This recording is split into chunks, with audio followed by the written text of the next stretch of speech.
Okay. It's a true story. I swear. Okay. My name is Theresa Turner, and I work with Phony-Lit Publications.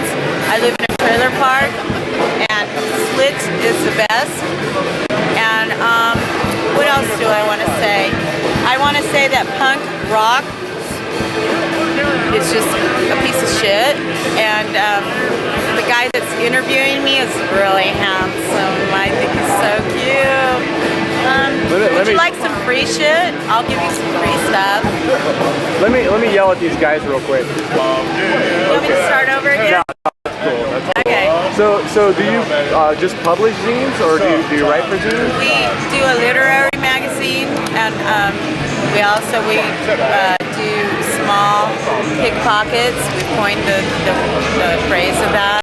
And there's small little stories and poetry and stuff like that, but they're non-rhyming verses, so it's not your love kind of thing.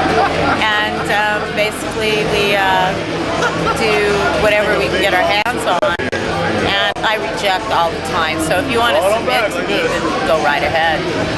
I love to reject. Is it mainly writing, or do you also artwork too? Artwork as well? Black and white, anything black and white. Or as soon as we get big and go corporate, which will never be mainstream, we will do color, definitely. Yes. Do you also focus on any music, or is it strictly like literary? It's literary mostly. When we get to that point, we will branch out to the music part of fanzines. Yes. And how do you distribute your zines? We distribute our own, and we do go through Barnes & Nobles right now. They just picked us up, Amazon, City Lights, Dude in Frankmore in San Francisco. But we are going to go more towards our own distributions. That's where the money is. And what's the name of the zine again? Vagabond. I couldn't. Vagabond Phony-Lit. Vagabond. Okay, cool. And your name, please? My name is Reverend Randall Tin-ear. And which zine are you with? I publish what used to be a fanzine that evolved into a magazine called Angry Thoreauan. I've been doing it for about 14 years. 14 years? Yeah. And when you started, did you start as a press, or did you do like Xerox? It was photocopied, handwritten, 10 copies, shit out of the same suitcase that's sitting right here, 1987, out of San Diego. I had no idea what the hell I was doing. Not that I do now, but at least I know what I think I'm doing. So yeah, it started out, it was a fanzine. And now, it was called Happy Thrasher back then. It's more literary, much more critical, but I still have a lot to do with the punk scene, the self-publishing lit scene, stuff such as that. I write for a lot of other magazines, but this is the one thing I really like. So you've written for other magazines before? I have. I still do. And which ones? Flipside, Panic, Hit List, which is done by Jeff Bale, who was one of the original co-founders of Maxim Rock and Roll.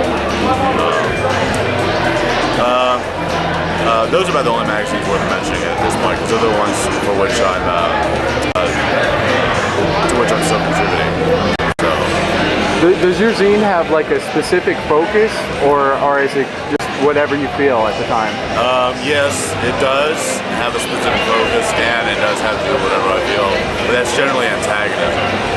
So, and I think that's the root of satire and self-deprecating humor. So, yeah. So, where are you based out of? At present, Los Angeles. Los Angeles? We're going to Jamaica soon. And how do you distribute your zine? I either do it locally by hand, or I have a lot of semi-professional distributors.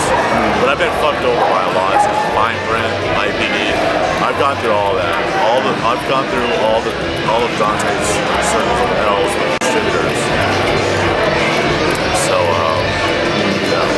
I know all the stories. I've got lots of friends with lots of bad stories. Fine Print and Fact Sheet 5 version 3, not Mike Gunderloy, but Seth 5 is like, that is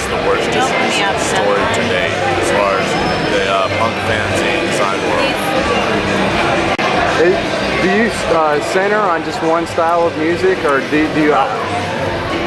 If I like it and I find it enthusiastic, I do it. I review it, that is. Personally, I mean, I grew up on classical, metal, and hardcore, and ancient music. Chopper cells. I did. Stuff from the 1600s, stuff from the 1980s, whatever I like. If I like particular performance, live performance of Minor Threat, or the Violators, or Wagner, or what have you. Music's just part of art. But my magazine doesn't center around that, because I don't want to be a glorified press release for music like most magazines are.